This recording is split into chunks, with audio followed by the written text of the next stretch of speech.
Welcome to TNT Sports Network, where it's all sports, all the time. I'm Tom, and I'm depressed.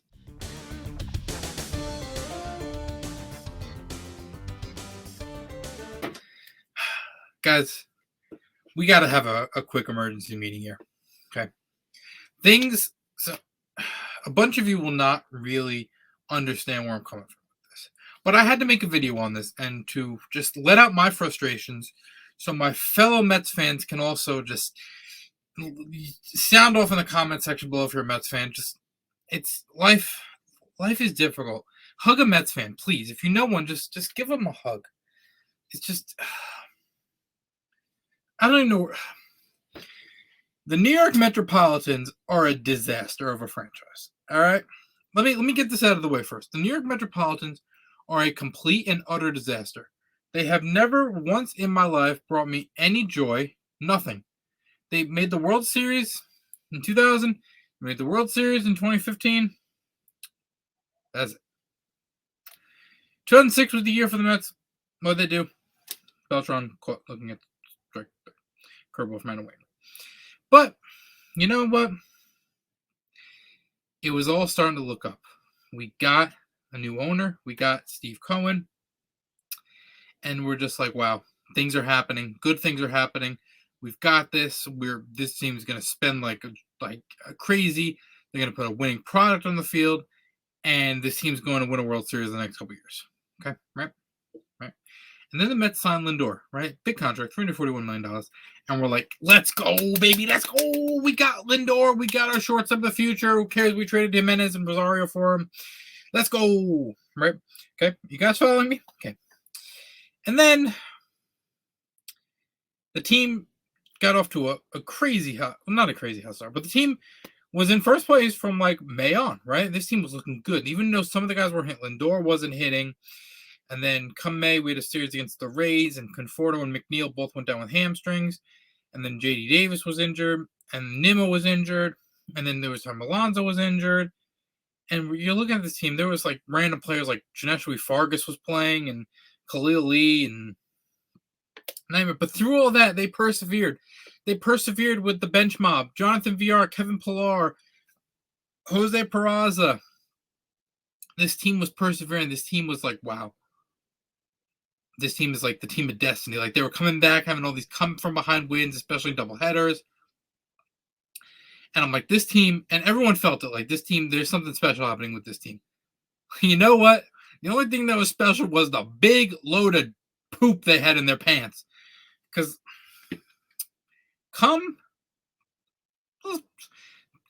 let's just say July 28th, the Mets were 8 games over 500 and had a five-game lead over the Atlanta Braves.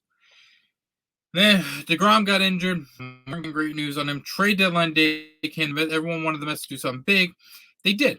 They traded for Javy Baez to replace Lindor while Lindor was injured. And then when Baez is healthy, he'll slide over and play second base. Clean. Now the Mets got traded for Chris Bryant and put him at third base. But you know what? It's whatever. The Mets did something. They got a player. All right. All they had to do was trade Pete Crow Armstrong for him. Money. Let's go, baby. Let's go. We back in it. Ever since then, the wheels have fallen off the New York Metropolitans. Okay. Javier Baez was striking out every at bat. Gets injured. Lindor comes back. August 20th. We're just going to fast forward to August 28th.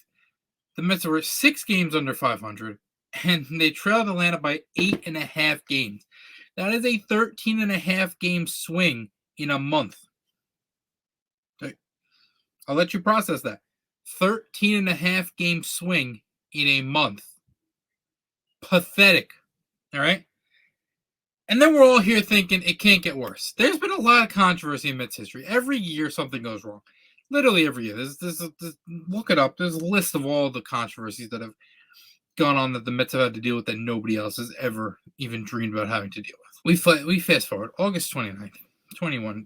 The Mets playing the lowly Washington Nationals. I'm setting the scene for you guys.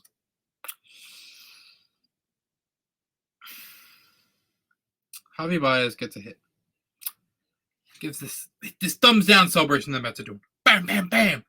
Everyone's like, wow, what an interesting celebration, right? And then Javy Baez comes out of the game and is like, the fans have to be better. The fans have been booing. You can't boo. You don't boo. We don't want you to boo. Booing makes me feel bad. I get sad. I know I'm struggling. Blah, blah, blah. Please don't boo. Okay? I get it. If I got booed, I'd be like, wow, this stinks. I don't want to get booed. It makes me feel bad. I'm also not getting paid $20+ million. That'd take a little of the sting off being booed. But not even. It stinks to get booed. I get it. Especially when you're coming from the Midwest, like Chicago and Lindor's case from Cleveland. They don't boo in the Midwest. They don't care. They're just like, they're just happy-go-lucky folks. They're not New Yorkers. Nobody's like New Yorkers. We're jerks, right? However, if you don't want to be booed, and if that is what gets you like annoyed, then how about you take a look in the mirror at what you did in the month of August, and you disgraced the entire area of Queens and Long Island, because that's where all of our Mets fans live. We're not in Manhattan. We're not in the Bronx. We're in Queens and Long Island. And you made them unwatchable. I cannot tell you the last time I decided to sit through and watch an entire Met game. Because you know what? I just know it's useless. They played the Dodgers, Giants, and I knew they had no chance. And they lost almost all those games by 1 run because they can't hit. A team that in a lineup that has Nimmo, that has Lindor, that has Conforto, that has McNeil, that has Baez, that has James McCann, that has Pete Alonso, that has Dom Smith, that has J.D. Davis. They can't hit. The pitching is doing its job. Okay, Marcus Stroman has pitched incredible this season. Taijuan Walker had a little blip in the radar, but he's been fantastic. The bullpen has been fantastic as of lately. Jacob deGrom was having his MVP season before he got injured. And you're telling me that you have a 13.5 game swing in the month of August? No, I don't care if you're getting booed. The fans have every right to boo you. They're paying their money right now to go and see this poop show of a team playing at Citi Field right now. You should be ashamed of yourself. The entire Mets organization should be ashamed of themselves for how badly they have played in the month of August. It's pathetic. A Little League team could beat you. You guys are absolutely pathetic. And you know what? Boo you all you want. Normally, I would be right. Like, whatever.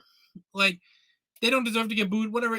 This whole team deserves to get booed. The only people who doesn't deserve to boo is Pete Alonso and the pitching staff.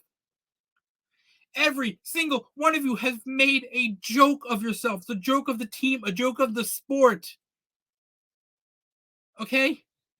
Like we aren't paying watches. We're paying for you to win, not paying for you guys to score 1 run a game and get no hit through 6 innings by a guy who was just pitching in single A the night before. Get it together, you pathetic group of people. It pains me that I'm a Mets fan. It pains me I've been a Mets fan my whole life. It pains me that I have to bleed the orange and blue because you know what? This team is pathetic. This team should be relegated honestly to the minors. Bring up a different team. This team is pathetic. They'll never have anything good. So you know what? Screw everyone who thinks it's not okay to boo them right now because you know what? They're playing like hot garbage. And you know what? They deserve to get booed because they apparently didn't look like they cared until they got booed and they're like, we are getting booed. But they don't care that they were the laughingstock of Major League Baseball the entire month of August. I want them back. I want Baez back. Lindor is back no matter what. I want Baez back. I want the mentality of this team to change. The mentality of the New York Mets is that they're a team that they're just losers. They're the lovable losers. And you know what? Until they shake that persona, they're always going to be lovable losers. We're always going to play second fiddle to the New York Yankees. No one's going to take the New York Mets seriously. You know what? No one should take the Mets seriously because they're a joke of a franchise. Thanks for watching this episode of TTSN. If you like the content, you want more ranting about crappy New York sports teams, give me a like, subscribe, post notifications. I'm Tom. The Mets depress me. Thanks for joining me.